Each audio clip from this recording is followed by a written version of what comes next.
आणि छानपैकी वाफळल्या गेल्या तुम्ही बघू शकता. हे बघा, तर आपल्या बट्ट्या तयार झालेल्या आहे.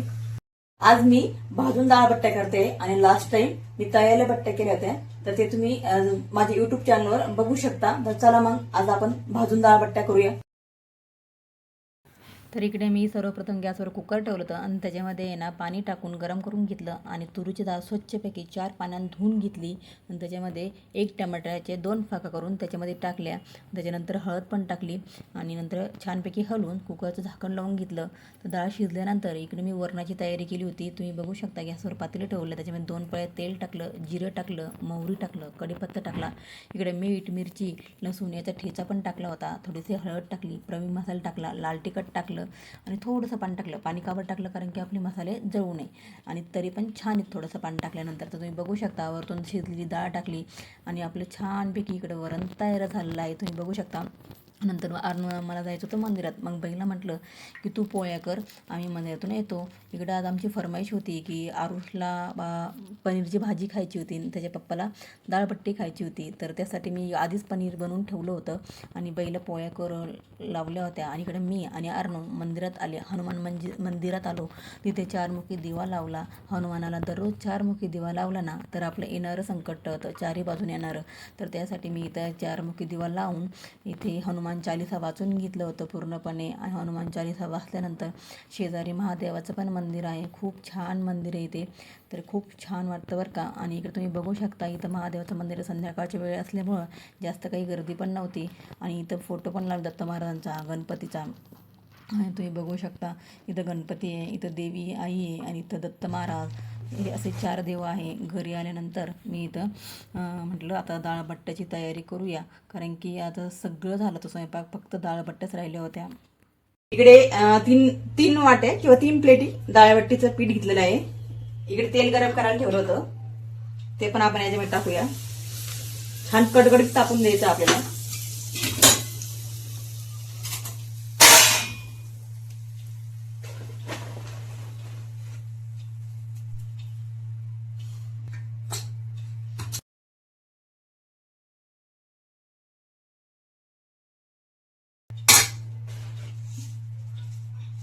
त्याच्यामध्ये 1 चमचा ओवा,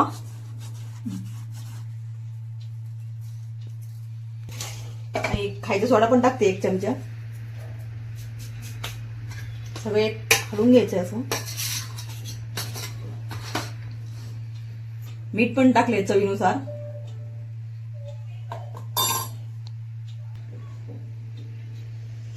अर्धा चमचा हळद टाकूया आणि सगळं मिश्रण असं एकजीव हाताने करून घ्यायचं आपल्याला. हे बघा, आपलं सगळं मिश्रण एकजीव केलंय. हे असं झालं तर समजून घ्यायचं आपलं सगळं तेल सगळ्या पीठला पोहोचलेलं आहे. तर पाणी टाकून त्याला मळून घ्यायचंय.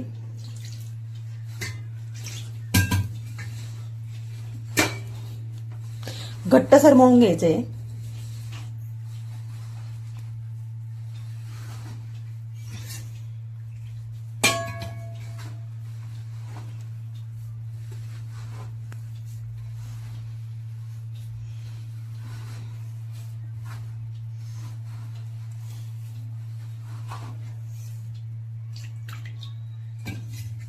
जसं लागन तसंच पाणी टाकायचंय, एकदम नाही टाकायचं म्हणजे पातळ होणार नाही.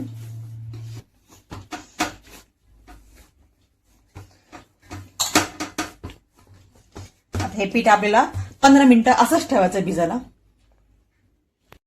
15 मिनिटं झालेले आहे आणि आपल्याला बट्ट्या कशा करायच्या तुम्हाला दाखवते. असा एका चपाती एवढाच उंडा घ्यायचा आहे आणि असं हे करायचं, त्याला पुन्हा असं करायचं. म्हणजे ह्या चिरा जे असते ना याच्यामध्ये वाफ जाऊन आतून ते मस्त वाफळे जातात आणि वरतून छानपैकी भाजले जातात. तर तुम्ही बघू शकता अशा प्रकारे आपल्याला बट्टी करायची आहे. एकाच पोळीचा उंडा हवाय आपल्याला. आपण जे डाळ बट्ट्या करतो ना त्याला मोठा उंडा करावा लागतो आणि पाण्यात उकळून त्याला शिजून घ्यावं लागतं आणि नंतर मग त्याला तळून घ्यावं लागतं. तसे बट्ट्या ना खूप सोप्या, उंडा मळाचा, गोल गोल करायचं आणि भाजून घ्यायचे आहे. तर जे लोक तळलेले बट्टे खात नाही तर त्यांच्यासाठी ह्या बट्टे खाण्यासाठी खूप चांगले आहे बरं का. तुम्ही बघू शकता.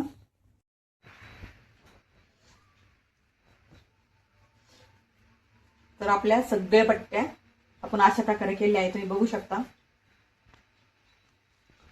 हे असे चिरा ना आलेच पाहिजे बरं का, कारण की त्या ना आतमधून छान वाफळले जातात.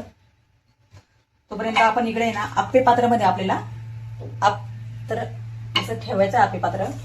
आपण बट्ट्या करणार आहोत. पात्र छानपैकी गरम होऊन द्यायचंय. आता आप्पे पात्र आपलं छान गरम झालंय आणि मी आता सगळ्याच्यात थोडं थोडं तेल टाकते, म्हणजे आपल्या बट्ट्या जेणेकरून खाली चिटकणार नाही. हे असं सगळ्यात तेल टाकून घ्यायचंय.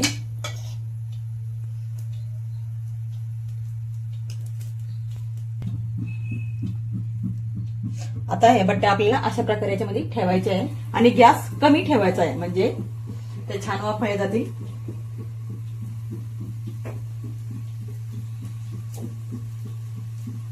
सगळे असे ठेवून द्यायचे अशा प्रकारे.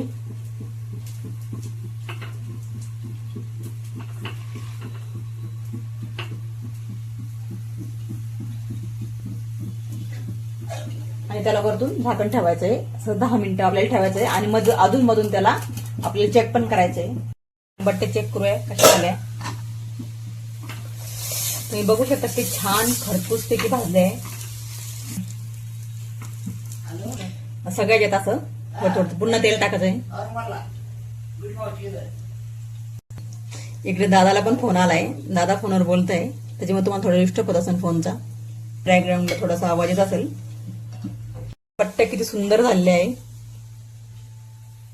आणि छानपैकी वाफळल्या गेल्या त्या तुम्ही बघू शकता. हे बघा, तर आपले बट्ट्या तयार झाले आहे. तुम्ही बघू शकता किती सुंदर बट्टे झाले. हे बघा, आतून एकदम नरम झाले. हे बघा छान शिजले गेले.